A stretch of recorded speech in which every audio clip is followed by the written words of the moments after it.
My dad smiled as he handed the new company truck to my brother as an engagement gift. "It's yours," he said.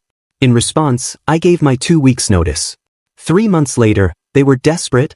After 15 years of building my father's plumbing company from a one-van operation into a successful, respected business, I watched him hand the keys to a brand new, fully loaded company truck, the one I had spent weeks researching and sourcing, to my younger brother as a present. That was the moment the last fragile thread of my denial snapped. I knew, with a cold, clear certainty that settled deep in my bones, that I would never be truly valued, no matter what I did, no matter how much of myself I poured into the business that bore our family name. My name is Alex. I'm 35 years old, and until recently, I was the unacknowledged backbone of Wilson Family Plumbing. When most of my friends headed off to college, drawn by the promise of new horizons, I stayed behind. My father, Earl, had a growing business and a back that was starting to ache from decades of hard labor. He needed help. So, I traded a campus for a crawl space, a lecture hall for a leaky pipe in a basement at 2 a.m. during a winter emergency. I learned the trade from the ground up, from unclogging the most stubborn drains to installing complex commercial systems, all while learning to soothe the tempers of irate customers. I didn't just learn plumbing, I learned the business. I became the business. While my father gradually stepped back into a more comfortable management role, I was the one in the trenches. Dad had started with a single van and a toolbox in his garage. Through our collective sweat, we built it into an enterprise with 8 trucks and 12 employees. That we always felt genuine to me, but I was beginning to understand it was a fiction I had told myself to make the sacrifices palatable. That growth wasn't magic. It was thousands of hours of my sweat, sacrificed weekends, and a meticulous, almost obsessive attention to building our reputation. Every 5-star review, every repeat customer, every glowing referral, I had personally ensured their satisfaction. I was the constant, the reliable element. My younger brother, Travis, joined the company 5 years ago. At 28, he still carried the air of a teenager forced to work a summer job he despised. He was chronically late, took extended lunches, and had a knack for leaving jobs half-finished. The number of customer complaints I'd had to smooth over after his visits was staggering. While I was on call 24/7, Travis would conveniently forget his phone on weekends. And Dad? He always had a ready-made excuse. "He's still learning the ropes, Alex," or his personal favorite, "Not everyone has your natural talent." The warning signs of my place in the family hierarchy were always there, blinking brightly for anyone who cared to look. When I trained new hires, they'd often get promoted to positions I was seemingly overlooked for. When I designed and implemented a new digital scheduling system that improved our efficiency by over 30%, Travis got the credit at the company meeting because he'd enthusiastically supported the initiative. When I suggested expanding into more lucrative commercial contracts, Dad dismissed it as too risky, only to praise Travis's innovative, forward-thinking approach when he suggested the exact same thing 6 months later. The financial disparities, however, became impossible to rationalize. Dad had been promising me a partnership for years, dangling the carrot of ownership stakes that never materialized. Meanwhile, I discovered through a misplaced pay stub that Travis was making $15,000 more annually than I was, despite his fewer responsibilities and vastly less experience.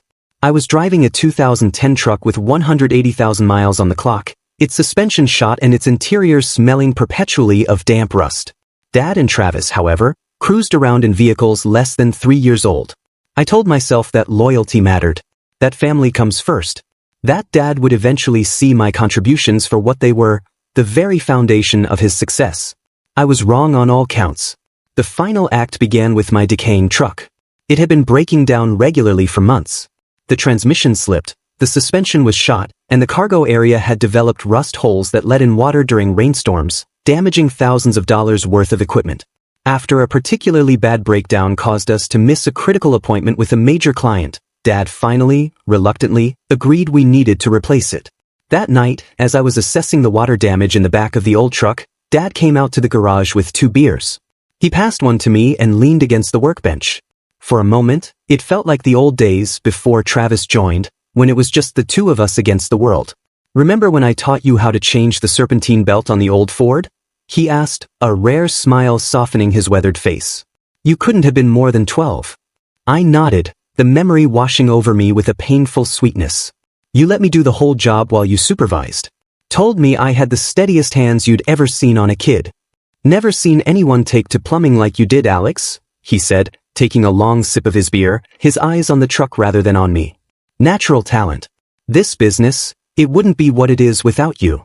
For that brief, shimmering moment, I felt it, the appreciation, the connection, the recognition I craved.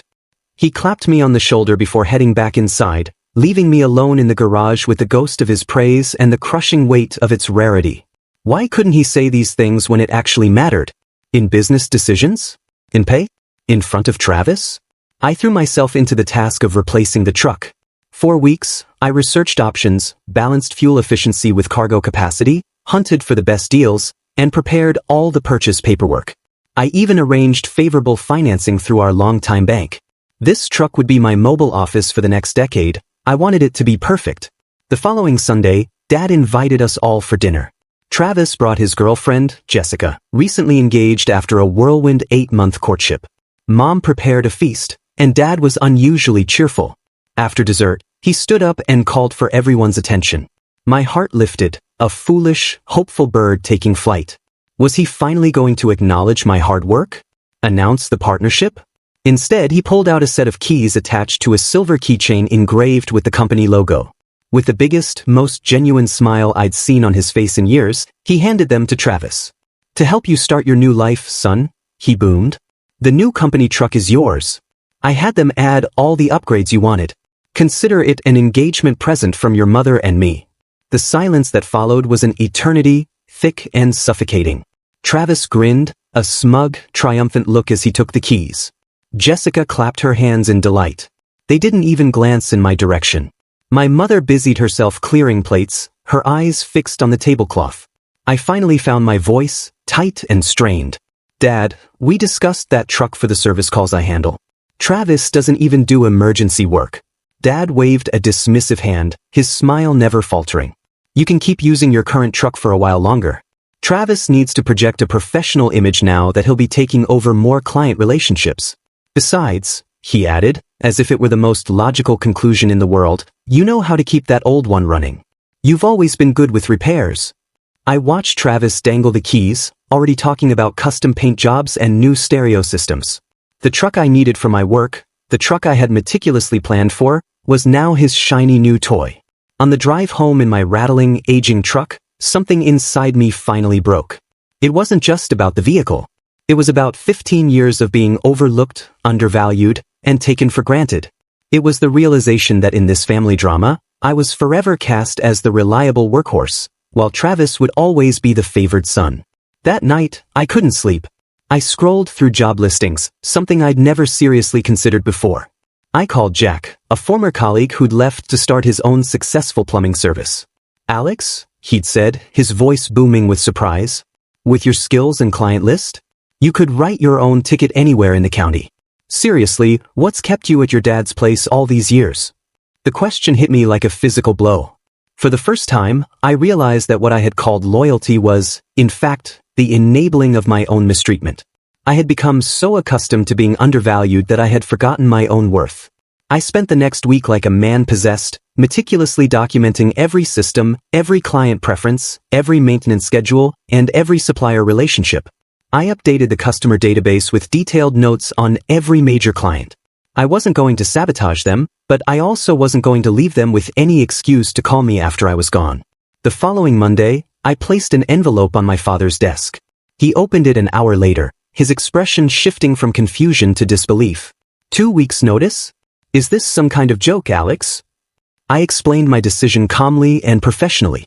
I mentioned the truck only briefly, focusing instead on the years of broken promises about partnership and my need for professional growth. I told him I had accepted a position with Brighton Plumbing Services. "You'll be back in a week," Dad scoffed, leaning back in his chair with a condescending smirk. "They can't possibly match what we offer you here. This is just a tantrum about the truck, isn't it?" He didn't even ask what they were offering. If he had, he would have learned I was making nearly 40% more, with full benefits and a clear path to partnership within 2 years. The news spread quickly. Travis cornered me in the supply room, his face flushed with panic. "You can't just leave. Who's going to handle the West Side contracts? Or the hospital maintenance?" For a brief moment, his confident facade cracked completely. His voice dropped to a desperate whisper. Dad's been grooming me to take over someday, but I don't know half of what you do. I never bothered to learn the systems. I'm not ready for this. The admission stunned me, but it was no longer my burden to carry. I'm sure you'll figure it out, I replied evenly. After all, you've got a nice new truck to drive around in. Those 2 weeks were the most liberating of my life. I trained others, introduced clients to their new technicians, and documented everything in a massive 3-ring binder I labeled Essential Operations. On my last day, I placed it on my father's desk alongside my company phone and keys. He barely looked at me, still convinced this was a temporary rebellion. The fallout at Wilson Family Plumbing was swift and severe. Within 2 weeks, their online rating plummeted. My regular clients were furious to learn I was gone. The scheduling system I'd created, which no one else fully understood, began to crumble, leading to missed appointments and double bookings. The texts started rolling in. From Travis, how do I access the hospital maintenance records? From Dad, where's the warranty info for the Peterson job? I responded with brief, professional directions to the documentation I had left behind, but offered nothing more. The real crisis hit when Travis, attempting a quarterly maintenance at Riverside Medical Center, our largest commercial client, forgot to shut off a main valve, causing a flood. The hospital terminated their contract immediately, a $180,000 annual loss. That same week, 2 of our most experienced technicians quit, citing the chaotic management. I heard the details from Tom, one of the technicians who left. He described a scene of utter meltdown in the office. Travis screaming, hurling tools, accusing Dad of setting him up to fail, before finally collapsing on a bench, head in his hands, muttering, "Alex made it look so easy. I never knew. I never bothered to know." Dad, Tom said, had just stood there, ashen-faced, watching the business he'd built disintegrate before his eyes. The texts from my family changed tone. "We need to talk" became "please call us" became "the business is in serious trouble." I maintained my distance. At Brighton, I was thriving. My new boss, Kevin, introduced me as the best plumber in the county. My suggestions were not only heard but implemented. When a major contract for the Lakeside Corporate Park was up for grabs, I faced a moral test. I had intimate knowledge of their systems from my time at Wilson's. Using it would guarantee we won the bid. But it would have been a betrayal of my own ethics. I went to Kevin and explained I couldn't share confidential details, but I could help craft a superior general proposal. He looked at me for a long moment. "Your integrity is exactly why I hired you, Alex. We won the contract anyway, on our own merits." That victory tasted sweeter than any easy win ever could. Meanwhile, my life outside of work began to exist. I finished at reasonable hours. I reconnected with friends, took up hiking, and started dating. The constant knot of anxiety in my stomach loosened and then vanished. After 3 months of silence, my father called. His voice was old and defeated. "Alex, we need to talk in person." We met at a neutral coffee shop. The physical transformation in both Dad and Travis was shocking. Dad looked shrunken and disheveled. Travis was hollow-eyed and gaunt. They laid out the dire situation: revenue down 60%, staff reduced to a skeleton crew, the bank threatening to call their loan. The new truck was long gone, sold off to cover expenses. Dad had even mortgaged his house. "We made mistakes, Alex," Dad admitted, his voice breaking. "I made mistakes. I took you for granted, and now I'm paying the price." For the first time in my life, I saw my father cry. He pushed a folder across the table. Inside was a partnership agreement. 45% ownership, a massive salary increase, complete operational control. "Please," he whispered, "help us save what's left." The old Alex would have jumped at the offer. But that man was gone. He had been dismantled piece by piece over 15 years, and the final piece had been driven away in a new truck. Calmly, I explained that I wasn't coming back. "I'm not trying to punish you," I said. "I just finally understand my own worth. I spent 15 years trying to earn something that should have been freely given. Respect, fair compensation, recognition. I won't go backward." Travis finally spoke, his voice a hollow echo. "I didn't realize how much you were doing until you left. I thought Dad was playing favorites with you, giving you all the important work. I was wrong. I felt no schadenfreude, no satisfaction in their suffering. Instead, I offered practical, professional advice, names of good plumbers, suggestions for streamlining, which clients to prioritize. This isn't about revenge," I told them. "I didn't leave to hurt you. I left because I deserved better." 6 months later, Wilson Family Plumbing still exists, but as a ghost of its former self. Dad is talking about retirement. Travis, stripped of his privileges, is finally learning the trade properly. They operate 3 trucks, focused on residential work. As for me, I am no longer the desperately loyal son seeking an approval that was never coming. The heaviest burden I ever carried wasn't the physical labor of plumbing. It was the emotional weight of trying to earn love and respect from people who took me for granted. Last month, Kevin mentioned he's planning to open a second location and wants me to run it. He says I could buy him out. I find myself mentally designing the logo, planning the service area, imagining the fleet of trucks. They will be painted a different color than Wilson Blue. Not out of spite, but because I am finally, truly, building something that is my own. Sometimes, walking away isn't an act of revenge. It is the only path to self-respect. And the greatest revenge is not watching others fail after you leave, but succeeding so completely that your absence becomes the permanent, undeniable measure of your worth.